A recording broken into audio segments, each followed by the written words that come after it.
कार्यक्रम पत्र के लिए धन्यवाद के सभी सुनने वालों को नमस्कार अरुण पांडे की ओर से, और सना जी आपको भी नमस्कार हमारी ओर से। अरुण जी आपको नमस्कार और पत्र के लिए धन्यवाद सुनने वालों को सना का नमस्कार। जी तो सना जी जैसे एक श्रोता ने कहा था कि सोना जी है तो खरा सोना होने का मतलब ये है कि सभी श्रोताओं के जो मेल हैं वो हम लोग लेकर आते हैं और बड़े ही ईमानदारी के साथ जो भी बातें वो कहना चाहते हैं वो एक आईना है, और इसमें उनका जो उनकी राय है वो इसमें नुमाया होती है, दिखाई देती है। तो ऐसे ही कुछ मेल हमारे पास हैं और उनको पढ़ने का सिलसिला हम लोग शुरू करें, क्योंकि श्रोताओं को अधिक से अधिक वक्त मिले। हम लोग का तो हंसना गाना बोलना चलता रहेगा। तो पहला जो मेल है वो हमें मिला है मंदनपुर संभल उत्तर प्रदेश से। जी भेजने वाले हैं दीपक। इन्होंने लिखा है कि पत्तियां लाख निगाहों से छुपा लें, फूल तो फूल हैं, खुशबू से नजर आएगा। वाह। चाहे कितनी भी कोशिश कर लें, जमाने की नजरों से बचाने की जिद में वो महक दिलों तक पहुंच ही जाएगा। दिल से भुला ले दर्द तो दर्द है, आंसू बन के हर लम्हे में छलक ही जाएगा। बिल्कुल। चाहे कितना भी सब्र का बांध बांध लें, वो दर्द दिल की गहराइयों से उभर ही जाएगा। बहुत बढ़िया। हमें लगता है ये दीपक हमारे यहाँ रोशन हुए हैं पहली दफे, तो इनका हम स्वागत कर रहे हैं। और बड़ी अच्छी रोशनी इन्होंने अशार के जरिए बिखेरी, और लगता है कहकशां कार्यक्रम ज्यादा पसंद आ गया आप लोगों का पेश किया हुआ। जी तो शेरो शायरी सुनते सुनते उसमें इंटरेस्ट हो ही जाता है। कार्यक्रमों के बारे में कुछ लिख रहे हो तो वो भी बताएं आप। कार्यक्रमों के बारे में तो नहीं लिखा, इन्होंने अपने बारे में लिखा है कि सर अभी ग्रेजुएशन कंप्लीट किया है, कॉम्पिटिटिव एग्जाम की स्टडी कर रहे हैं। माइंड फ्रेश करने के लिए मुझे सबसे अच्छा मीडियम रेडियो लगता है। ये भी अच्छी बात आपने लिखी। हम लोग भी अपनी पढ़ाई लिखाई के दौर में गीत संगीत पीछे से चलता रहता था, तो उससे अभी भी आज भी हमारे बहुत सारे श्रोता जो कामकाज करते हैं, कोई खास काम कर रहे हो, तो थोड़ा सा एक तल्लीनता तालमेल बना रहता है, और एक रास्ता जो होती है काम करने में उस निरस्ता को रेडियो दूर करता है। बिल्कुल।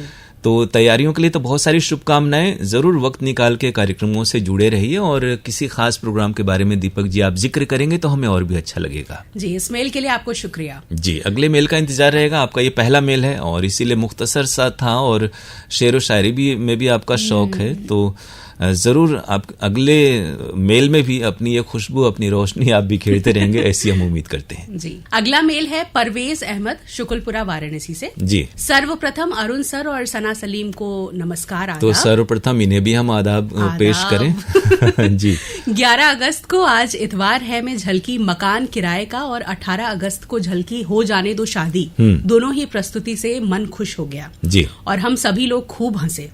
इसके अलावा 13 अगस्त को अंगनैया में सावन गीत बहुत ही बढ़िया था, अच्छा लगा, और उसी लोकगीत प्रोग्राम में प्रस्तुति अरुण सर जी की थी। राधे श्याम सोटा वाले जी देशभक्ति गीत से मन देशभक्ति रंग में रंग गया। अरुण सर जी को बहुत बहुत शुक्रिया। इस तरह के जब भी मौके होते हैं तो हमारे तमाम कार्यक्रमों के जरिए कोशिश होती है कि श्रोताओं को उस तीज त्योहार या अवसर, खासतौर से जैसे स्वतंत्रता दिवस के दौरान की ये प्रोग्राम्स हैं, तो ऐसे अवसर पर हम लोग राष्ट्रभक्ति और देशभक्ति के जज्बे को और बढ़ाने वाले प्रोग्राम हो, गीत संगीत हो, ऐसी हमारी कोशिश होती है। आगे इन्होंने हमारे बारे में लिखा है कि 14 अगस्त को कुछ बातें कुछ गीत की पेशकश अच्छी लगी, और उसी दिन रात कमलेश वर्मा जी की प्रस्तुति विभाजन। अच्छा 14 अगस्त को सना जी की प्रस्तुति थी ना, तो आपकी बधाई सना जी तक पहुंची, और सना जी नहीं करी तो हम उनकी ओर से आपको शुक्रिया परवेज जी कह रहे हैं। बहुत शुक्रिया आपका। जी आगे इन्होंने लिखा है कि उसी दिन कमलेश वर्मा जी की प्रस्तुति विभाजन विभीषिका दिवस के बारे में जानकारी मिली, और केंद्र प्रमुख राजेश कुमार गौतम जी की भी वार्ता सुनने को मिली, और उसी दिन फिल्म संगीत में देशभक्ति गीत सुनकर मजा आ गया। ये प्रोग्राम 8:30 पर देशभक्ति गीत वाला कार्यक्रम का जिक्र कर रहे हैं। प्रस्तुतकर्ता जी अपना नाम नहीं बताए। आमतौर पे जितने भी कंपेयर्ड प्रोग्राम होते हैं, खास कार्यक्रम होते हैं, उसमें हम लोग नाम बताते हैं। हर एक कार्यक्रम में नाम बताने की हमारी रवायत भी नहीं रही है, और राजेश कुमार गौतम जी बहुत अच्छे बांसुरी वादक हैं, गीत संगीत साहित्य में भी उनकी अभिरुचि है, और वक्त बावक्त उनकी प्रस्तुतियां इस तरह की आती हैं तो श्रोताओं को भी अच्छा लगता है, और आपकी बधाई उन तक पहुंच रही है, उनके जरिए जो शुक्रिया है वो भी इस कार्यक्रम के जरिए आप तक पहुंच रहा है। बाकी अगले मेल में इंशाल्लाह आमीन। तो आमीन हम भी कह रहे हैं, आपके अगले मेल का इंतजार करेंगे। कमलेश जी तक और सना जी तक भी आपकी बधाई पहुंच गई उन तमाम कार्यक्रमों के लिए जिनका आपने जिक्र किया है। इस मेल के लिए आपको बहुत बहुत शुक्रिया परवेज जी। अगला ईमेल है जमनिया जिला गाजीपुर से सुरेश जायसवाल, उर्मिला, दीपक और स्वाति जायसवाल। इधर लग रहा है कि सुरेश जी के मेल हमारे पहले की तरह निरंतर नहीं आ रहे हैं। तो बिल्कुल वो सिलसिला बनाए रखें, नाराजगी बिल्कुल ना रखें, क्योंकि ये तो चीजें रहती हैं, आना जाना और सुख दुख लगा रहता है, उसी तरह से खुशी और नाराजगी भी लगी रहती है। लेकिन आपके नाम वगैरह तो आते हैं और हम लोग शामिल भी करते हैं, लेकिन हर किसी के साथ एक जैसा हम लोग कोशिश करते हैं कि अगर 4-6 नाम एक के पढ़े जाएं तो सबके उसी तरह से प्रोग्राम में खास तौर से जो फरमाइशी हैं उसमें अधिकता के कारण कुछ डिसिप्लिन अपनी ओर से मेंटेन करना होता है। तो मुझे लगता है उन बातों का आप ज्यादा ख्याल न करते हुए पहले की तरह मेल भेजते रहेंगे और आप कार्यक्रम सुनते हैं, उनका जिक्र करते हैं, ये अच्छा लगता है। तो इंतजार हमें रहता है सुरेश जी आपके मेल का। इन्होंने लिखा है कि आज इतवार है, कार्यक्रम के अंतर्गत प्रसारित झलकी झटपट मुशायरा सुना जो हम लोगों को हंसने हंसाने पर मजबूर कर दिया जी, आनंद आ गया। इसके लिए लेखक, प्रस्तुतकर्ता और कलाकारों को हार्दिक बधाई। तो ये झटपट मुशायरा आपको पसंद आया, आपकी बधाई इन तमाम लोगों तक पहुंच रही है। मुशायरे झटपट की बात है, जैसे आज इस प्रोग्राम की शुरुआत ही शायरी से हुए और हंसने को मजबूर करने वाला आज इतवार कार्यक्रम है ही ऐसा, और उसमें झलकियां जो होती हैं आपको पसंद आती हैं, ये जानकर हमें अच्छा लगता है जी। आगे ये लिखते हैं कि पूजा सिंह द्वारा प्रस्तुत एक ही फिल्म से कार्यक्रम में फिल्म दाग पर उनकी स्क्रिप्ट सुनी, बहुत पसंद आई जी। उस फिल्म के गीत भी मधुर थे, इसके लिए पूजा को बहुत बहुत देखिए श्रोता भी बहुत जानकार हो गए, उनको स्क्रिप्ट पसंद आ रही है तो ये अच्छी बात है और पूजा जी को अच्छा लगेगा और अच्छा कर रही हैं, ये हमने भी महसूस किया है। हर किसी में प्रोग्राम करते करते अच्छाई की ओर वो व्यक्ति बढ़ता है, तो ऐसे लोगों की तरक्की देखकर खुशी होती है और बेहतर प्रोग्राम की उम्मीद हम सभी करते हैं जी। आगे ये लिखते हैं कि स्वस्ति श्रीवास्तव द्वारा प्रस्तुत फरमाइशी गीत एक्सप्रेस सुना जो ईमेल पर आधारित था, मुझे बहुत प्यारा लगा। उन्होंने अच्छे अच्छे गीत सुनवाए जिसे अपने मोहक अंदाज में उन्होंने पेश किया, सुनकर बहुत अच्छा लगा। सफल प्रस्तुति के लिए स्वस्ति जी को बहुत बहुत बधाई। स्वस्ति श्रीवास्तव हमारे यहाँ बहुत पुराने उद्घोषिका हैं और उनके कार्यक्रम आपको पसंद आते हैं, ये जानकर उन्हें भी अच्छा लगेगा और आपकी बधाई उन तक पहुंच रही है। और आखिर में इन्होंने लिखा है कि आशुतोष जी द्वारा प्रस्तुत गुड मॉर्निंग बनारस सुना, हम लोगों को बेहद पसंद आया, अच्छे ढंग से पेश किया गया, इसके लिए आशुतोष जी को बहुत बहुत बधाई। तो बहुत परिश्रम करते हैं और आपके लिए अच्छी स्क्रिप्ट तैयार करते हैं। स्क्रिप्ट की बात जो अभी हुई थी तो स्क्रिप्ट पर आशुतोष जी की मेहनत हम लोग देखते रहते हैं, वो बहुत ढूंढ कर नए तरह के प्रोग्राम आप तक ले आते हैं, ये अच्छी बात है। ऐसे लोग होते हैं तो कार्यक्रम हमारा समृद्ध होता है और आप तक अच्छे प्रोग्राम पहुंचते हैं। आपकी बधाई उन तक पहुंची और शुक्रिया हम आपको कह रहे हैं इस मेल के लिए। अगला मेल है रमेश कुमार विश्वकर्मा का, ग्राम मेहंदीगंज, मड़ई पोस्ट, राजा तालाब, वाराणसी से जी। आकाशवाणी वाराणसी की पूरी टीम को प्यार भरा प्रणाम। आपके केंद्र से प्रसारित सभी कार्यक्रम मनोरंजक और ज्ञानवर्धक होते हैं, इसके लिए आप लोगों को हृदय से धन्यवाद जी। रविवार के दिन शाम को 7 बजे से प्रायोजित कार्यक्रम पशुधन से बेहतर जीवन सुन रहा था। इसके बाद प्रादेशिक समाचार के प्रसारण के समय आवाज कट जाने के कारण समाचारों के लिए दूसरे प्रादेशिक केंद्र को ट्यून करना पड़ा। दुख तो तब हुआ जब 7:30 बजे आपके केंद्र से जयमाला कार्यक्रम का प्रसारण होने लगा। कभी कभी थोड़ा सा क्या होता है कि हमारे यहाँ भी कंट्रोल रूम और स्टूडियो से कार्यक्रमों का नियंत्रण होता है। अब उस खास दिन कैसी परिस्थिति हुई और क्या स्थिति रही उसके बारे में हम लोग जरूर पता करेंगे, लेकिन ऐसा हुआ है अगर तो हम लोग खेद प्रकट करते हैं और ऐसा नहीं होगा इस बात की आपको हम लोग तसल्ली दिलाते हैं। कभी कभी कुछ स्टेशनों में जैसे जिन जगहों से हम लोग कुछ रिले करते हैं कार्यक्रम, वहां से भी वो गड़बड़ियां हो जाती हैं, हमारे यहाँ से ओरिजिनेट नहीं होते जो कार्यक्रम उसको लेकर के, तो कभी कभी कुछ देर तक फिलर बजता रहता है या फिर कोई और प्रोग्राम जाता है जो जाना चाहिए, विलम्ब हो जाता है। तो स्थितियां बार बार नहीं आती, लेकिन जब भी आती हैं तो हमें भी उसका दुख होता है और ऐसा न हो इस बात की हम लोग कोशिश हमेशा जारी रखते हैं। ये लिखा भी है कि वो समय PKLD कार्यक्रम का था और ये परिवर्तन मेरी समझ से परे था, कृपया इस पर विचार करने का कष्ट करें। तो इस पर विचार जरूर होगा और इस तरह की चीजें हम लोग के संज्ञान में आती हैं तो हम लोग गंभीरता से उस पर ध्यान देते हैं कि ऐसा न हो। और आपको कार्यक्रम यानी कि कटकर उस दिन सुनाई पड़ा है आपको। तो चलिए खेद व्यक्त किया जाए और आपके इस मेल के लिए आपको हम शुक्रिया कहें। आगे कुछ लिख रहे हैं, आगे इन्होंने लिखा है कि अगले दिन गुड मॉर्निंग बनारस कार्यक्रम सुना जो काफी पसंद आया, धन्यवाद, शेष अगले ईमेल में। तो धन्यवाद हम आपको कह रहे हैं और आपके शेष अगले ईमेल का इंतजार रहेगा हमें। अगला मेल है दिलशाद हुसैन फातिमा सोगरा, मुबारकपुर, ऊंची तकिया, आजमगढ़ से जी। अंजू जी द्वारा प्रस्तुत कार्यक्रम ईमेल फरमाइशी गीत एक्सप्रेस सुना, प्रस्तुति बहुत अच्छी लगी, सभी गीत पसंद आए जी। आपके केंद्र से प्रसारित कार्यक्रम गुड मॉर्निंग बनारस सना जी देखिए, अपना नाम पढ़ते हुए बिल्कुल संकोच नहीं करना। अगर आप नाम नहीं पढ़ेंगी सना जी, तो जो बाकी लोगों के नाम पढ़े जाएंगे तो आपका नाम नहीं पढ़ा जाएगा। फिर देखिए, कुछ भी आदमी के मन में तो होता ही है, तो उसको उजागर करना चाहिए। श्रोता भी जिसने नाम लिखा उसे भी मालूम पड़े ना कि हमने अपने मेल में क्या लिखा है। जी, कार्यक्रम गुड मॉर्निंग बनारस सना जी द्वारा प्रस्तुत सुना। देश, दुनिया और बनारस का हाल चाल जानने को मिला, आज का इतिहास जानने को मिला। लाजवाब प्रस्तुति के लिए आकाशवाणी वाराणसी केंद्र को हार्दिक बधाई। तो सना जी ने मेल पढ़ा और उनकी ओर से हम आपको बहुत शुक्रिया कह रहे हैं। इसी प्रकार प्रोग्राम सुनते रहें और हौसला अफजाई करते रहें। बिल्कुल। आगे ये लिखते हैं कि दिनांक 31 जुलाई को कार्यक्रम गृहलक्ष्मी के अंतर्गत प्रसारित मुंशी प्रेमचंद जी की कहानी आत्माराम आकांक्षा सिंह से सुनी, बहुत पसंद आई। दिनांक 1 अगस्त को कीर्ति जी द्वारा प्रस्तुत कार्यक्रम गुड मॉर्निंग बनारस सुना, बहुत अच्छा लगा। 4 अगस्त को लोकरंग कार्यक्रम के अंतर्गत प्रसारित फरमाइशी गीत एक्सप्रेस अरुण सर द्वारा प्रस्तुत सुना। इस बार 3 लोकगीत के रूप में कजरी सुनने को मिली, जो मौसम और महीने के अनुरूप रही। बिल्कुल, जैसा शुरुआत में भी हमने कहा कि जब भी कोई इस तरह का मौका होता है और इस तरह के 30 त्योहार होते हैं, तो उससे जुड़े हुए उसके मुतालिक जो पेशकश है वो होनी ही चाहिए। और आपको मुंशी प्रेमचंद की कहानी आत्माराम, जिसकी प्रस्तुति आकांक्षा सिंह जी की थी, वो पसंद आई। आपकी बधाई उन तक पहुंच रही है और हम आपको शुक्रिया उनकी जानिब से कह रहे हैं।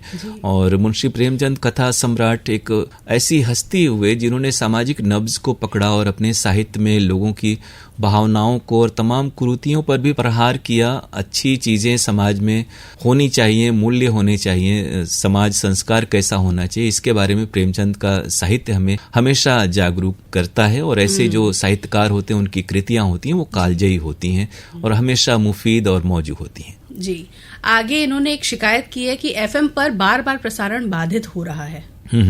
ऐसा एक दिन हो रहा था इन्होंने जिक्र किया है। तो उसके बाद से वो अब सिस्टम ऐसा हो गया कि हमारे यहाँ कंसोल और कंप्यूटर की लाइनें अब नहीं कटती हैं और आपको पिछले 1-1.5 महीने से निर्बाध प्रसारण सुनने को मिल रहा होगा, ऐसी हम उम्मीद करते हैं। और अब उस दिन जो हुआ उसके लिए हम लोग खेद प्रकट करते हैं। आगे ये लिखते हैं कि दिनांक 6 अगस्त को आपके केंद्र से प्रसारित कार्यक्रम फरमाइशी गीत एक्सप्रेस अरुण सर द्वारा प्रस्तुत सुना। गीतों का संकलन अच्छा, सभी गीत मधुर, मौसम की खुशबू को समेटे हुए शानदार। ज्यादा जरूरी ये बात है कि श्रोताओं की अधिक से अधिक उसमें शिरकत हो, उनके नाम शामिल हो, उनकी फरमाइशें शामिल हो, ऐसी कोशिश हम सब की रहती है। और उस खास दिन का प्रोग्राम आपको पसंद आया, शुक्रिया हमारी ओर से आपको। जी, आगे ये लिखते हैं कि आरोग्यम कार्यक्रम के अंतर्गत प्रसारित नवजात शिशुओं से संबंधित बीमारियां, डॉक्टर अमित जैन से अरुण सर द्वारा बातचीत सुनी, मालूमात में इजाफा हुआ। और दिनांक 9 अगस्त को अरुण सर द्वारा ही प्रस्तुत कार्यक्रम फरमाइशी गीत एक्सप्रेस सुना। सभी चुनिंदा गीत मनभावन लगे। इतनी अच्छी प्रस्तुति के लिए आकाशवाणी वाराणसी केंद्र को हार्दिक बधाई। तो आप निरंतर हमारे कार्यक्रमों को सुनते हैं, तारीफ हम तक पहुंचाते हैं, तो बहुत खुशी होती है। और बहुत ज़रूरी है कि श्रोता कार्यक्रमों के बारे में अपना फीडबैक इसी प्रकार से मेल के जरिए हमें भेजते रहें। और आपके मेल निरंतर आते हैं, इस बात के लिए आप बहुत शुक्रिया हम आपको कह रहे हैं। आप कार्यक्रम इसी प्रकार सुनते रहें और मेल भी भेजते रहें। अगला मेल है सपना साहनी, गुड़िया साहनी, सोनभद्र रॉबर्ट्सगंज से। जी, इन्होंने लिखा है कि प्लीज हमारा जीमेल इग्नोर मत कीजिएगा। नहीं, इग्नोर नहीं हुआ, उसको हमने शामिल कर लिया। वो जीमेल से इसलिए शामिल हो गया। बिल्कुल, आपका कोई किसी भी श्रोता का मेल होता है, भले ही कई बार आपने देखा होगा कि एक लाइन का मेल होता है और उसमें कुछ ऐसे प्रोग्राम का जिक्र भी नहीं होता। हम लोग उसको और प्राथमिकता से, प्रायोरिटी से शामिल करते हैं ताकि श्रोताओं को हौसला मिले और वो जुड़े रहें, कुछ हमें लिखते रहें हमारे कार्यक्रमों के बारे में। आगे इन्होंने लिखा है प्रोग्राम्स के बारे में कि आकाशवाणी के सभी प्रोग्राम अच्छे लगते हैं। आकाशवाणी वाराणसी के सभी प्रेजेंटर्स को हमारी तरफ से थैंक यू सो मच। बिल्कुल, सोनभद्र रॉबर्ट्सगंज में हमारे ओबरा केंद्र का भी प्रसारण है और इन दिनों आप कार्यक्रम आप लोग सुन रहे हैं, सपना जी और आपके साथ आपके परिवार के लोग हैं। तो अच्छा लगता है कि तमाम आज श्रोता के पास भी बहुत सारी च्वाइस हैं और अपने स्टेशन को, अपने चैनल को वो चुन सकते हैं और आपने हमें चुना, हमें सुना, इस बात के लिए शुक्रिया हम कह रहे हैं। आगे आपके बारे में इन्होंने लिखा है कि अरुण सर की आवाज बहुत ही अच्छी लगती है। इतनी अच्छी आवाज के लिए थैंक्स। तो आपके इस तरह के मेल भी अच्छे लगते हैं, हमें तो सना जी की आवाज बहुत अच्छी लगती है। और तो कार्यक्रम सुनते रहें, लिखते रहें, जुड़े रहें प्रोग्राम से। अच्छा, इन्होंने एक सवाल किया है कि पत्र के लिए धन्यवाद में जीमेल कब भेजा जाता है, कृपया बताने का। नहीं, पत्र के लिए धन्यवाद में जीमेल नहीं, मेल सिर्फ भेजते हैं। आप किसी भी ये जो जीमेल है ना, वो मेल के सर्विस प्रोवाइडर हैं। और मेल ही कहते हैं, तो ईमेल के जरिए आप कभी भी भेज सकते हैं। कार्यक्रम सुने 2, 4, 6 कार्यक्रम और हमें मेल भेजें। आपके मेल कभी भी आप 24 घंटे 7 दिन कभी भी भेज सकते हैं और वो कार्यक्रम में आपके शामिल होंगे। वो बिल्कुल व्हाट्सएप की तरह नहीं है कि आप लाइव किसी खास बताए हुए वक्त में मेल भेजेंगे तभी वो शामिल होंगे। आपको जब फुर्सत हो, मौका लगे, मेल भेजते रहिएगा जी। आगे इन्होंने लिखा है कि कीर्ति जी का हेलो फोन इन फरमाइश बहुत अच्छा लगा। गुड मॉर्निंग बनारस कीर्ति जी ने पेश किया था, बहुत अच्छा लगा। जी, कीर्ति जी तक आपकी बधाई पहुंची और उनकी प्रस्तुतियां आपके मन को भा जाती हैं, उन्हें जानकर अच्छा लगेगा। और आगे इन्होंने लिखा है कि अरुण सर और सना जी द्वारा प्रस्तुत पत्र के लिए धन्यवाद, कार्यक्रम बहुत अच्छा लगता है, इसके लिए आप दोनों को बहुत बहुत बधाई। जी, इन्होंने लिखा सना जी और अरुण जी को बधाई, तो सना जी तक आपकी बधाई पहुंची। ये देखिए, कार्यक्रम अच्छा होता है आप जैसे श्रोताओं की सहभागिता से। आप कार्यक्रम सुनते हैं, वक्त निकालते हैं। जिंदगी कितनी भागदौड़ भरी और व्यस्त है वो हम लोग समझते हैं। बड़ाई हम लोग करते हैं श्रोताओं की कि वो वक्त निकाल के हमें लिखते पढ़ते हैं, भेजते हैं अपनी बातें। तो इसके लिए खास तौर से शुक्रिया हम आपको कहना चाहेंगे। जी, और अगले मेल का आपका इंतजार रहेगा। बिल्कुल, और कोशिश करें हिंदी में भी। आप जहाँ जिस जीमेल का आपने जिक्र किया वहाँ पे हिंदी फ़ॉन्ट उपलब्ध है और मोबाइल पर भी आप हिंदी लिखेंगे तो आपको भी एक नई चीज सीखने को मिलेगी। हम भी कोशिश करते हैं, हम लोग प्रयास करते हैं कि हर श्रोता को कोई नया हुनर हमारे प्रोत्साहन से, कार्यक्रमों से, और हम लोग भी श्रोताओं के मार्गदर्शन से कुछ सीख सकें तो बहुत अच्छा लगता है। जी, तो अरुण जी अब समय हो गया है हमारा श्रोताओं से विदा लेने का, और ऐसे ही अपने ईमेल जो है वो हमें करते रहिए। हमारी ईमेल आईडी है pkldairvaranasi@gmail.com। और खतों का जो विंडो है वो बंद नहीं है, तो ये कहेंगे अगर आप पत्र भेजना चाहते हैं तो हमें आप पत्र के लिए धन्यवाद द्वारा केंद्र निदेशक Akashvani Varanasi FM Mahmoorganj Varanasi pin code 221010। तो जो श्रोता, बहुत से श्रोता ऐसा कहते हैं कि उनके पास वो कीपैड वाला मोबाइल है तो वो खत के जरिए भेज सकते हैं और उनके खत हम तक आएंगे तो जरूर कार्यक्रम में शामिल होंगे। और मेल के लिए तो मेल आईडी सना जी ने बताया pkldairvaranasi@gmail.com। इस पर आपके मेल आएंगे और वो कार्यक्रम में शामिल होंगे। अगले हफ्ते हम आपसे फिर मुखातिब होंगे, तब तक के लिए सना सलीम और अरुण पांडे को इजाजत दीजिए। नमस्कार।